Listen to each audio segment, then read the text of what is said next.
It's the English-speaking world's favorite game. Property. And today, the stakes in the game are higher than ever.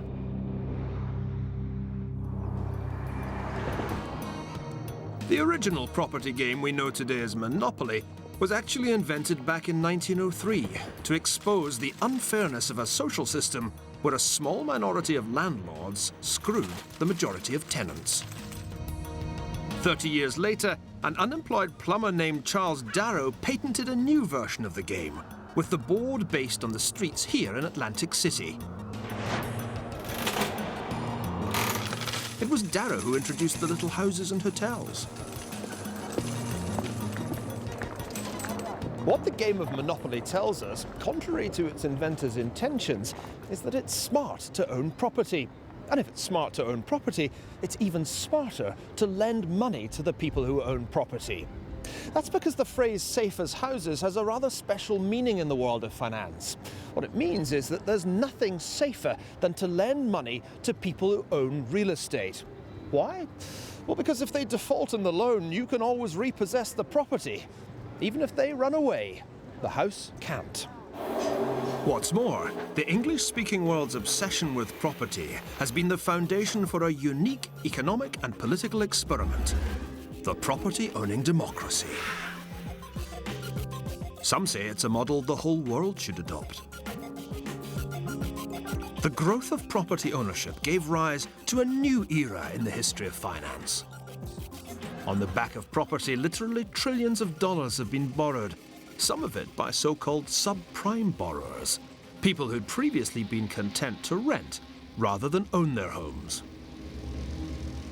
So it's come as rather a shock to millions of people that real estate is fundamentally no different from any other financial asset. Its price can go down as well as up. It turns out that no amount of financial alchemy can turn little suburban boxes into treasure chests with roofs. Which raises the question, is property really as safe as houses? Or could it be that we've let our love affair with real estate get completely out of proportion?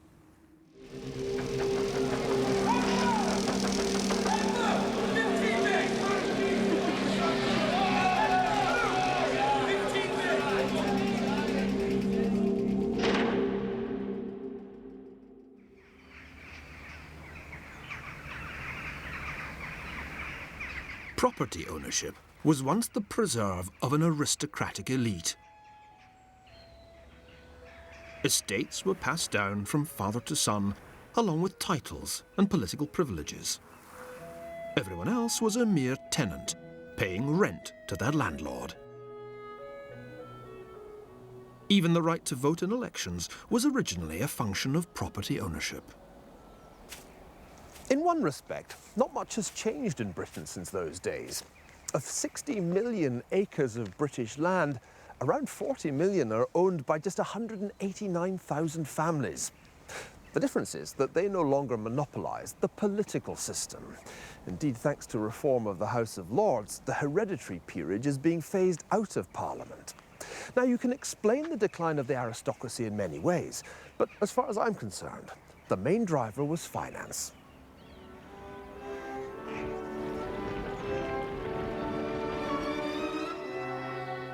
Until the 1830s, fortune smiled on the British land-owning elite, the 30 or so families with gross annual income from their lands above £60,000 a year, roughly £150 million today.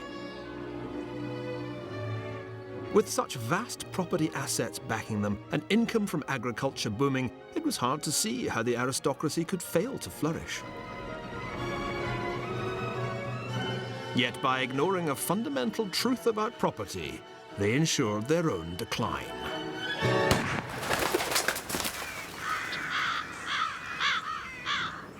Like many of us today, the great magnates saw the value of their property as a cash cow and used it to borrow to the hilt, often more than the property was worth. What they'd failed to understand is that property is only a security to the person who lends you money. As a borrower, you still have to earn the money to pay back the loan. And for the great landowners of Victorian Britain, that suddenly became a very difficult thing to do. Nowhere was the pain more acute than here in the heart of rural Buckinghamshire.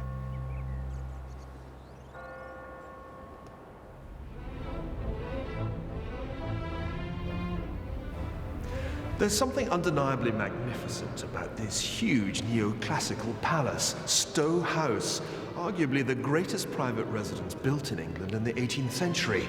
Just look at these extraordinary scagliola pillars, or the stunning elliptical plaster ceiling. And yet there seems to be something missing, or rather many things, because once, in each of these alcoves, there was a Roman statue.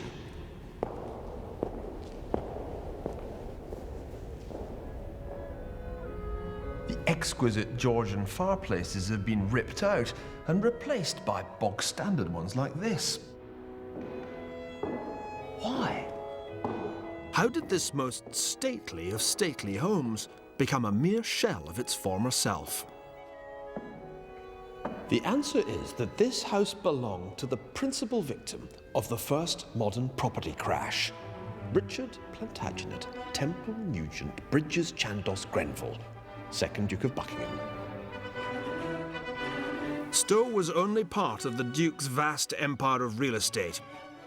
In all, he owned around 67,000 acres in England, Ireland, and Jamaica. These immense properties seemed more than adequate to back his extravagant lifestyle, and he spent money as if it might go out of fashion, on mistresses, on illegitimate children, on anything that he felt was compatible with his standing as a Duke of the realm.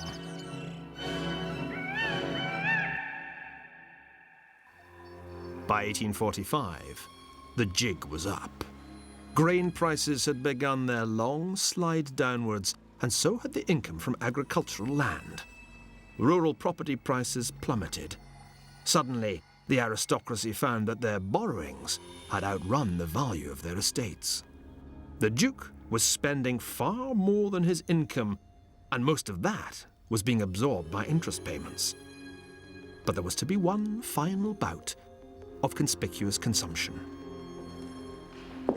In preparation for a visit by Queen Victoria and Prince Albert, the Duke decided to splash out and refurbish Stowe House from top to bottom. 15 saloons were stuffed full of the most expensive furniture that money could buy. The floorboards were groaning under the weight of Genoa velvet, embroidered satin, and gold brocade. When the Queen saw the results, she commented rather waspishly, "I am sure I have no such splendid apartments in either of my palaces." Sadly, the cost of this mega makeover proved to be the final straw for the ducal finances. In August 1848, to the Duke's horror, his son had the entire contents of Stowe House auctioned off. Now, his ancestral stately home was thrown open for throngs of bargain hunters to bid for the silver, the wine, the china. Today, Stowe is a private boarding school.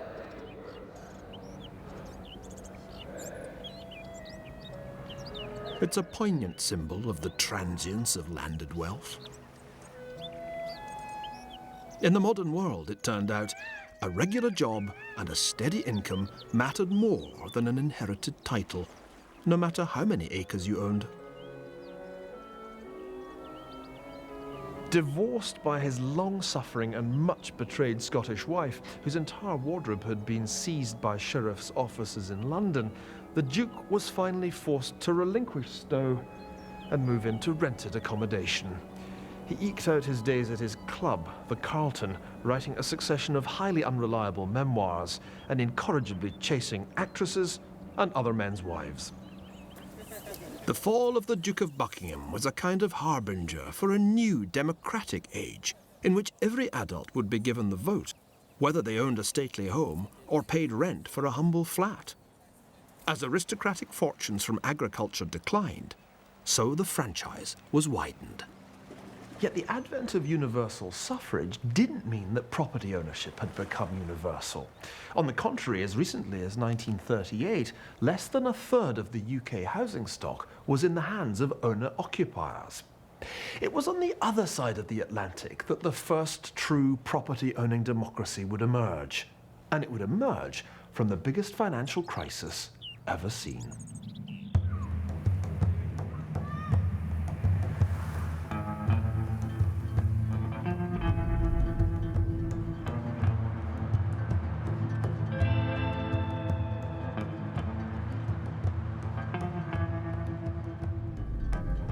An Englishman's home is his castle, and Americans know that there's no place like home too, even if all the homes are rather similar.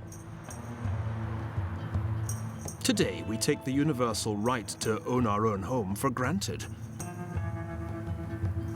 But before the 1930s, no more than 2/5 of American households were owner-occupiers. If the old class system based on elite property ownership was distinctively British, the revolution that created a new property-owning democracy was born out of a great American financial crisis. When the Depression struck in 1929, the US economy nosedived. The minority of people who did own their own homes couldn't afford the mortgage payments. Tenants, too, struggled to pay the rent when all they had coming in was the dole. Nowhere were the effects of the Depression more painful than in Detroit. Soon the automobile industry here employed only half the number of workers it had in 1929, and at half the wages. By 1932, the dispossessed of Detroit had had enough. On March the 7th, 5,000 workers laid off by the Ford Motor Company marched to the factory to demand unemployment relief. What followed would force Americans to completely rethink their attitude to property ownership.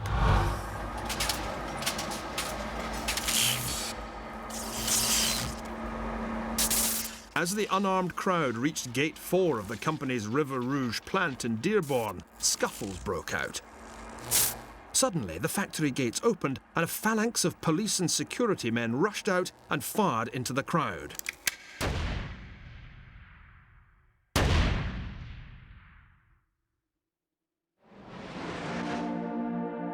Five workers were killed. Days later, 60,000 people sang the Internationale at their funeral.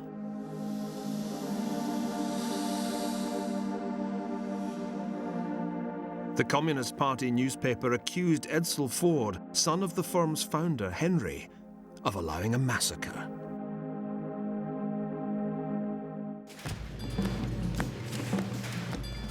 Could anything be done to defuse what was beginning to seem like a revolutionary situation, pitting the seriously propertied Fords against their propertyless ex-employees? In a remarkable gesture of conciliation, Edsel Ford turned to a Mexican artist named Diego Rivera. He invited him to paint a mural that would show Detroit's economy as a site of cooperation, not class conflict.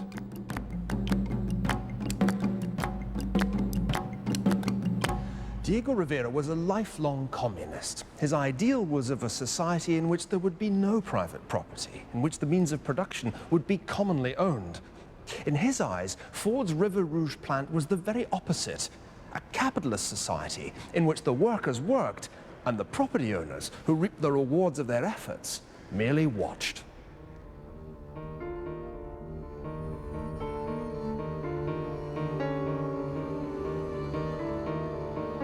When the murals were unveiled in 1933, the city's dignitaries were appalled.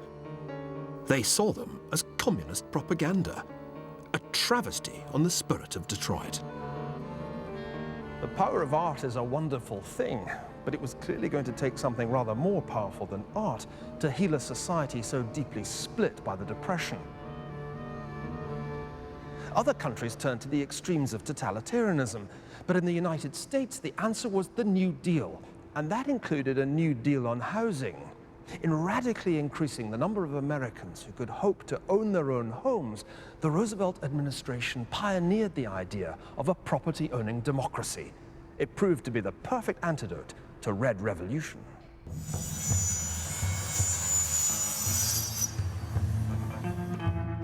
In effect, the government would rig the housing market to incentivize Americans to become property owners. Customers at local mortgage lenders, known as savings and loans, the equivalent of British building societies, would have their deposits guaranteed by the government, even if a bank went bust. Crucially, a new federal housing administration was set up to offer larger, longer, and lower interest loans. After the 1930s, most mortgages in the United States were fixed for 20 or 30 years. A new Federal National Mortgage Association, nicknamed Fannie Mae, was set up to create a nationwide market for home loans. This couple is going through a model house now. The husband apparently isn't very keen about it all, but his wife is entranced by such convenient features as the sturdy built-in ironing board. By reducing the monthly cost of a mortgage, these reforms made home ownership possible for many more Americans than ever before. They both would like to have this place for their very own. Too bad they can't afford it. But maybe they can. For according to this sign, they can buy this house with monthly payments that are less than they now spend for rent.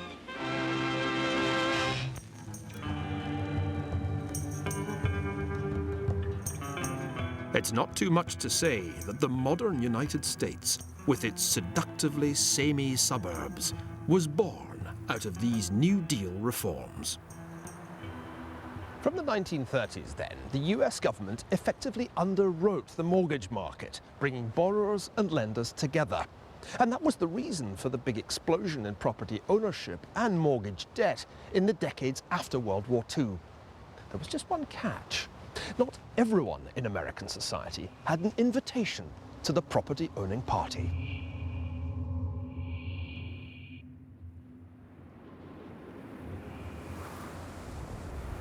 When these houses were built in Detroit back in 1941, whether you got the money or not for a mortgage depended on which side of this divide you lived. It was a real estate developer who built this 6-foot-high wall right through the middle of Detroit's 8-Mile district. He had to build it in order to qualify for loans from the Federal Housing Administration. The loans were to be given for construction on that side of the wall, which was a predominantly white neighborhood. On this side, on the black side, there was to be no federal credit, because African Americans were regarded as fundamentally uncreditworthy. It was part of a system that divided the whole city, in theory by credit rating, in practice by color. Segregation, in other words, wasn't accidental, but a direct consequence of federal policy. This map by the Federal Home Loan Board shows the predominantly black areas of Detroit, the Lower East Side, and so-called colonies like the one we're in now in Burwood Griggs, marked with the letter D and coloured red. You can see why the practice of giving whole neighbourhoods a negative credit rating came to be known as redlining. The result was that when people from around here needed mortgages, they had to pay significantly higher interest rates than the folks in the white part of town. Half a century later, the two categories of borrowers would come to be known euphemistically as prime and subprime. But in the 1960s, this divide was the hidden financial dimension of the civil rights struggle. Blacks were to be excluded from the new property-owning society. There would be a heavy price to pay for this exclusion. On July the 23rd, 1967, property in Detroit literally went up in flames. 4 days of rioting, looting, and arson rocked the city of Detroit in the worst outbreak of urban racial violence this year.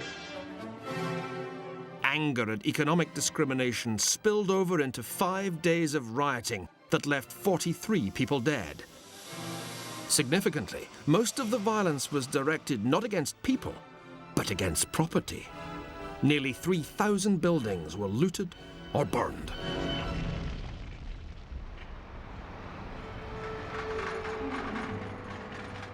The real lesson for policymakers was that excluding ethnic minorities from the property-owning democracy was a fast track to trouble. To make people feel like stakeholders in the social status quo, you had to make them property owners. Indeed, widening home ownership might even turn the malcontents into conservatives. This was a lesson that Margaret Thatcher was quick to learn. Here in Britain, the idea of the property-owning democracy became a keystone of 1980s conservatism. By selling off council housing at bargain basement prices, Thatcher ensured that more and more British couples had a home of their own. That also meant that more people than ever had mortgages. Up until the 1980s, government incentives to borrow money and buy a house made pretty good sense for the average British family. Interest rates were relatively low in the 60s and 70s, and the inflation rate tended to creep up, so that the real value of mortgage debt tended to fall. But there was a sting in the tail. The very same governments that professed their faith in the property-owning democracy were also committed to fighting inflation. And that meant raising interest rates. The British and American policy of encouraging people to take out mortgages and then cranking up interest rates led in the late 80s to one of the most spectacular booms and busts in the history of the property market. It was to the 80s what the subprime meltdown has been in our own time. The first, but not the last time that America's mortgage market has gone stark, raving mad.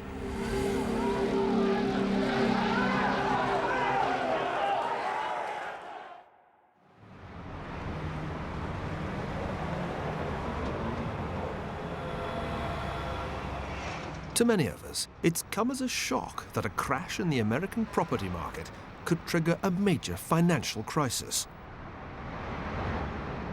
In fact, as so often in the ascent of money, it's happened before.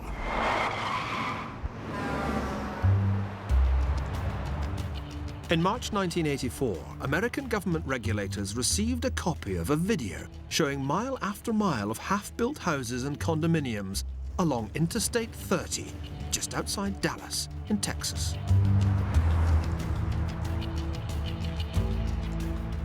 You can still see the empty slabs today.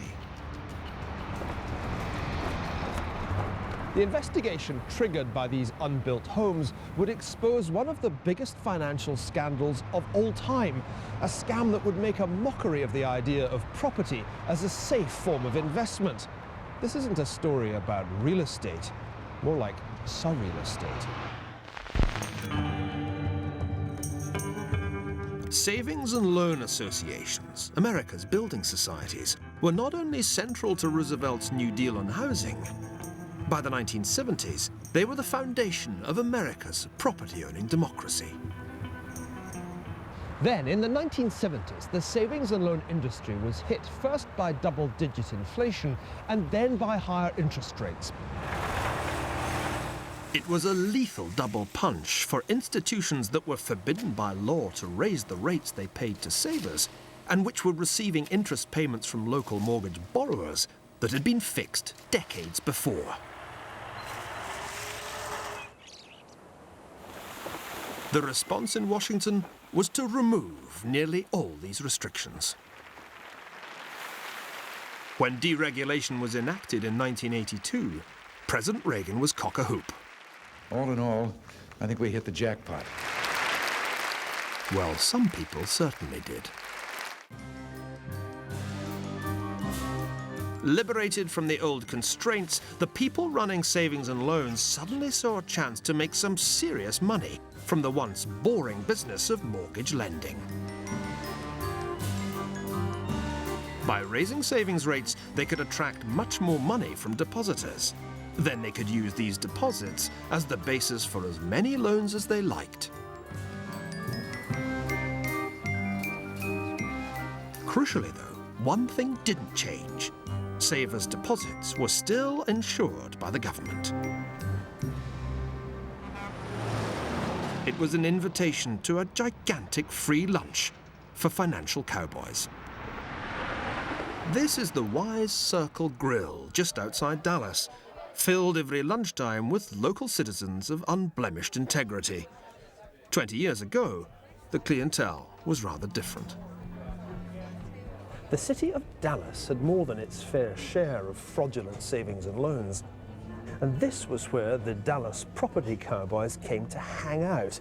The Wise Circle Grill was the place to have brunch when they weren't whipping it up on their South Fork-style ranches. It was all very, very 1980s.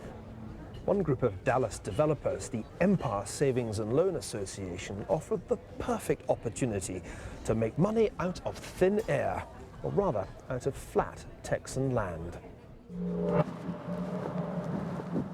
The surreal saga of Empire Savings and Loans began when Chairman Spencer Bain teamed up with a flamboyant high school dropout turned property developer named Danny Faulkner, whose speciality was extravagant generosity with other people's money.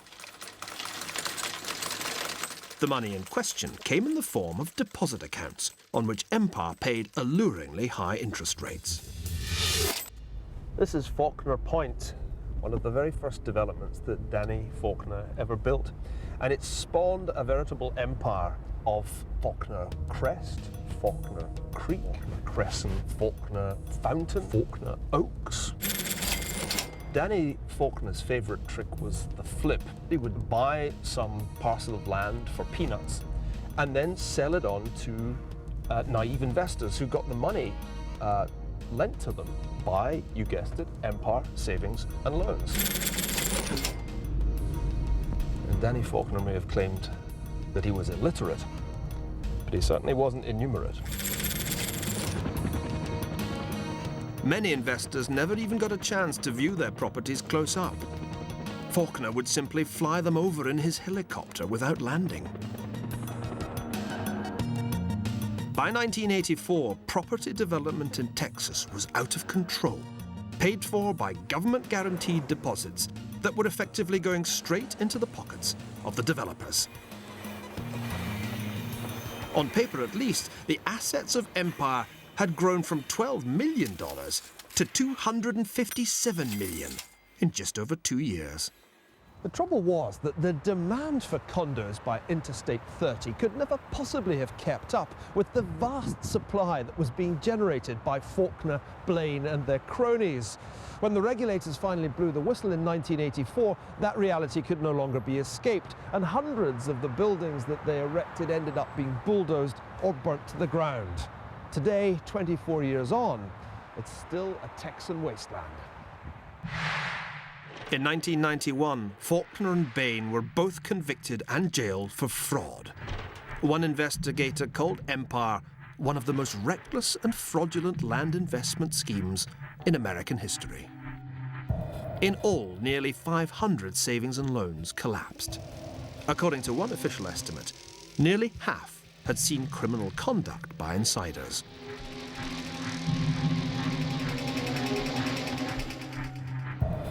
The full cost of the crisis was $153 billion, making it one of the most expensive financial crises in American history.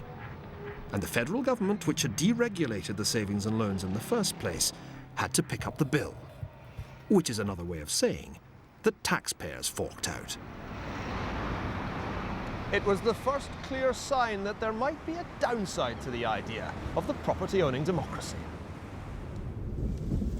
Yet the savings and loans crisis was a mere tremor compared with the property earthquake that would strike the US market 20 years later.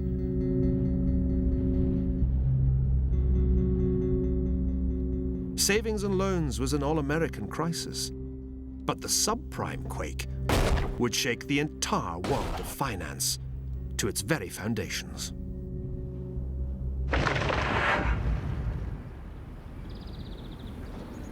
When this wall was built to divide white homeowners from black renters in the 1940s, black families found it virtually impossible to get mortgages. 60 years later, that had all changed. "We want everybody in America to own their own home," President George W. Bush declared in October 2002, challenging lenders to create 5.5 million new minority homeowners by the end of the decade. Positively encouraged by the federal government to relax lending standards, mortgage companies swarmed into areas like this one, offering all kinds of alluring deals.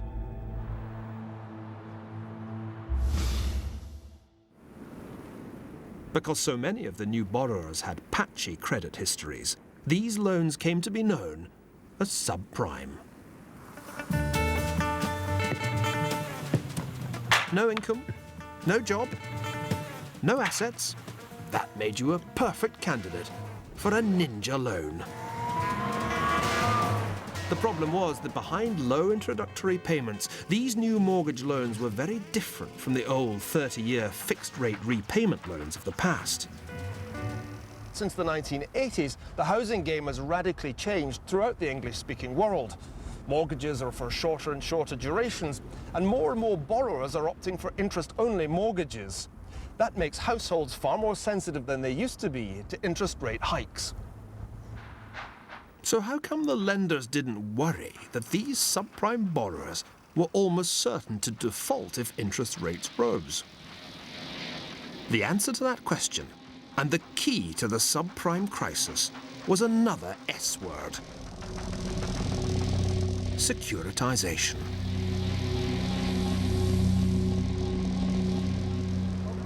Instead of putting their own money at risk, subprime lenders immediately sold the loans on to banks here in and around Wall Street. And the banks then securitized the loans, which means they bundled them together and then sliced and diced them so that at least the top tier could be classified as AAA-rated investment-grade securities. And the banks then sold these securities to investors 1,000 miles away from Detroit, who were happy to pay for just a few extra hundredths of a percentage point in interest.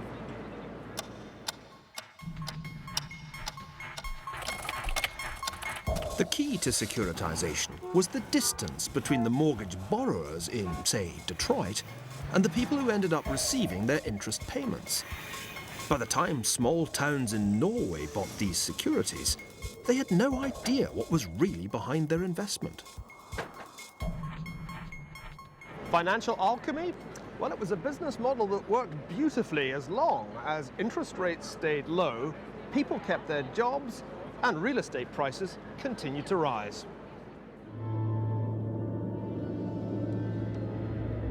Unfortunately, none of these things happened in Detroit. In 2006 alone, subprime lenders injected more than $1 billion into those areas of the city where home values were already falling and unemployment and mortgage rates were already rising. Where Detroit led, other cities soon followed.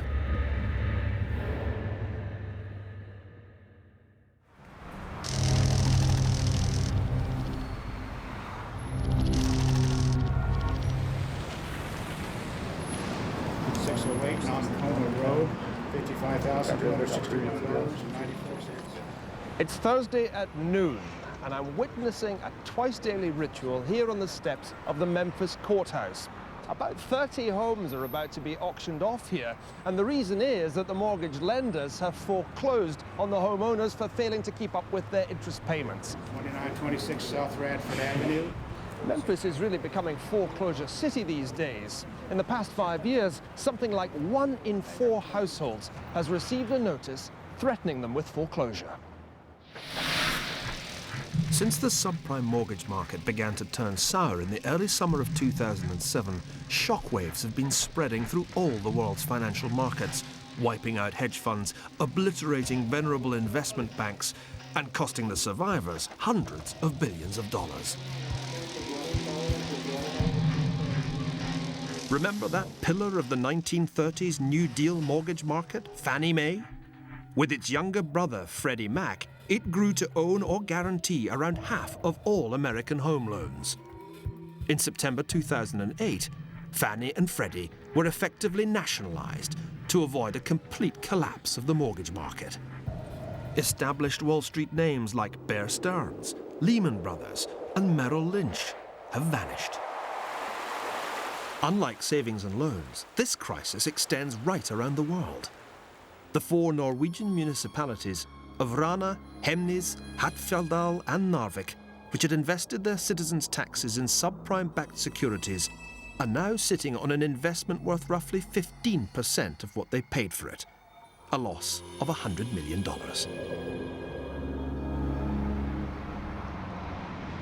In the English-speaking world, we tend to think of property as a one-way bet. The simplest way of getting rich is to play the property market. In fact, you'd be a mug to invest your money in anything else. But the remarkable thing about this supposed truth is how often reality gives it the lie. For like stock markets, property can soar in value, only to crash in the most spectacular way. In Britain, between 1989 and 1995, the average house price fell by 18%. But that was nothing compared with what happened here in Japan.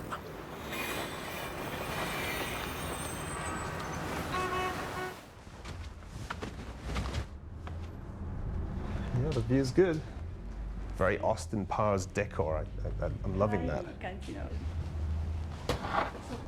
Oh, that's the boiler. Okay, well, let's cut to the chase. How much is this place going to cost if I put the money down now? So that would be close to $2 million. Okay, that's like a million pounds buys me this bijou apartment in Tokyo. But this is a smart neighborhood, right? That may sound like a lot, but in recent Japanese history, it's a real bargain. Between 1985 and 1990, property prices in Japan rose by a factor of roughly 3. Banks fell over themselves to ride this wave.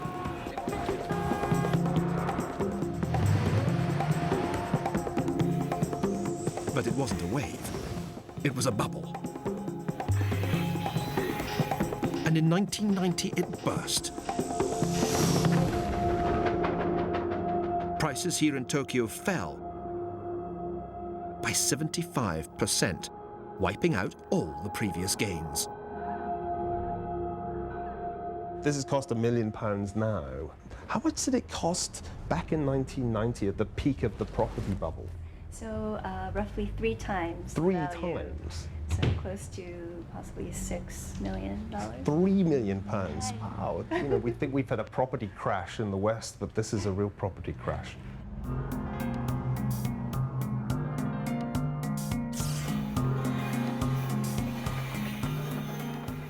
So no, property isn't a uniquely safe investment. House prices can go down as well as up.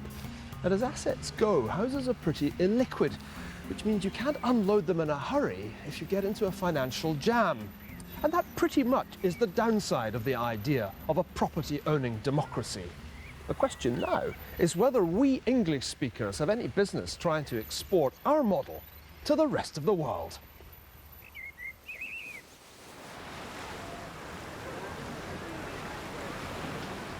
The real flaw in the property-owning democracy, as recent events have proved, is that the housing market, like any asset market, is prone to booms and busts. But maybe there's another way of looking at property, as a means of unlocking new wealth by providing collateral for aspiring entrepreneurs.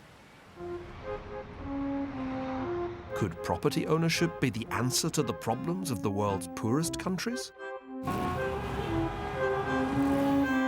You've heard of subprime borrowers. Well, welcome to a subprime country. Argentina, where economic underachievement has been a way of life for a century.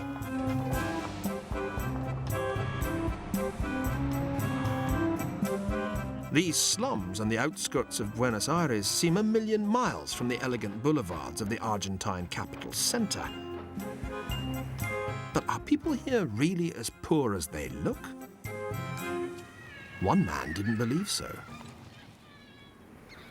The Peruvian economist Hernando de Soto saw the shabby residences like these in developing countries all over the world as representing literally trillions of dollars of unrealized wealth.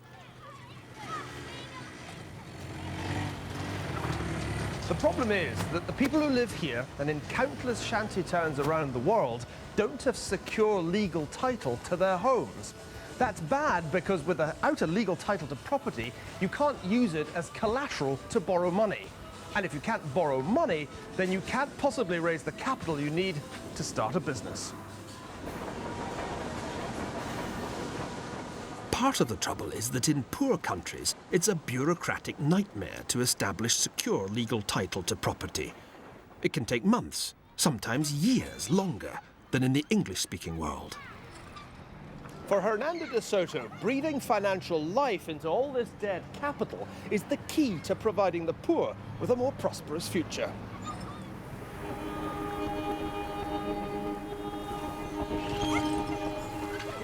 The shanty town of Quilmes, on the southern outskirts of Buenos Aires, provides a natural experiment to test de Soto's theory. On one side of the town, there are some of the most squalid slums I've ever seen. But just a few miles away, it's a very different story. It was in the early 1980s that a group of squatters here lobbied the government for secure legal title to their homes. Well, they were successful, and those willing to pay a nominal rent were granted leases which after 20 years converted into full ownership. You can tell they're owner-occupied by the fact that there's a fence, the walls are painted, there's even a rather excitable guard dog. After all, owners tend to look after properties better than tenants. And some of the owners here are even realizing the value of their properties by putting them up for sale. Yet there seems to be a flaw in the theory. For owning their own homes hasn't made it significantly easier for people here to borrow money.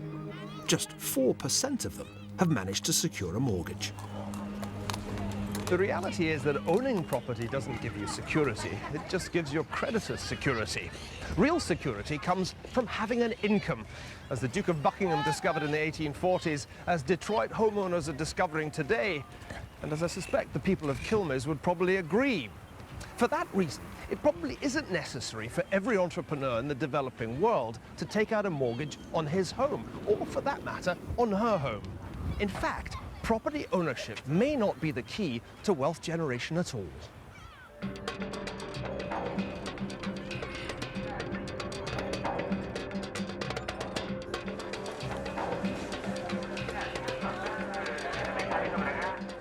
This is Betty Flores. She runs a small coffee shop in El Alto, a poor suburb of the Bolivian capital, La Paz. Betty is one of an increasingly large number of women around the world who have borrowed money with no security at all. She's the personification of an extraordinary new financial movement known as microfinance. Did you borrow the money to set up this coffee stand? ¿Has prestado dinero para empezar su empresa de servir cafecito y té? No, solo para hacer el mesón. Para hacer mesón. It was to make the stand. Oh, I she see. borrowed money to make the stand. Have you paid? Has she paid it all back? Allá, con esto mismo. She's paid off with this business already a long time ago. Oh, I see. Stories like Betty's point to one of the great revelations of the microfinance movement in a country like Bolivia. It turns out that women are actually a better credit risk than men, with or without a home as security for the loan. It all rather flies in the face of the conventional image of the spendthrift female. These women are hardly what you would call good financial risks. They probably have just a few dollars between them. Yet with no security, they're being lent money. Here in Bolivia, lenders have come to realize that creditworthiness may, in fact, be a female trait. Carmen Velasco set up Pro Mujer to provide finance to poor but enterprising women. Because the loans are unsecured by property, the challenge is to get the women to pay them back. But they do. From day one, they have to know that they have to repay on time, that they have interest rates, and they have to save. So it's a process of learning. At the beginning is very difficult because they are not used to handle a loan, but little by little they get used to it, and they feel so proud when they repay.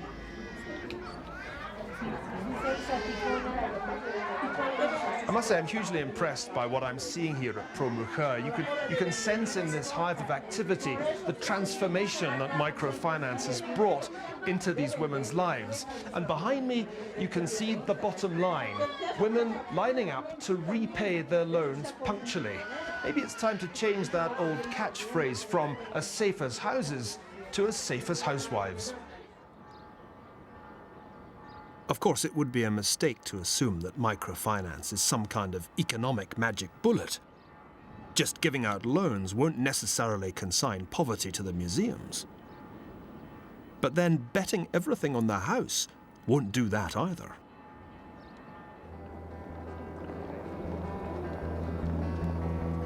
Financial illiteracy may be rampant, but somehow we were all experts on one branch of economics, the property market.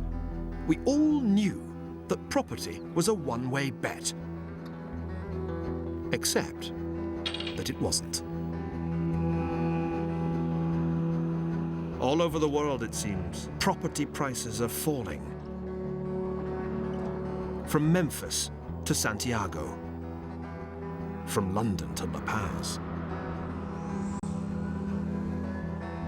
Encouraging home ownership may well create a political constituency for capitalism, but it also distorts the capital market by persuading people to bet the house on, well, the house. People need to borrow money, of course, to start up businesses or to buy expensive assets, but it seems dangerous to lure them into staking everything on the far from risk-free property market. From Buckinghamshire to Bolivia to Bonnie, Scotland, the key is to strike the right balance between debt and income. And next week I'll be suggesting that the entire world economy is in the process of getting that balance perilously wrong.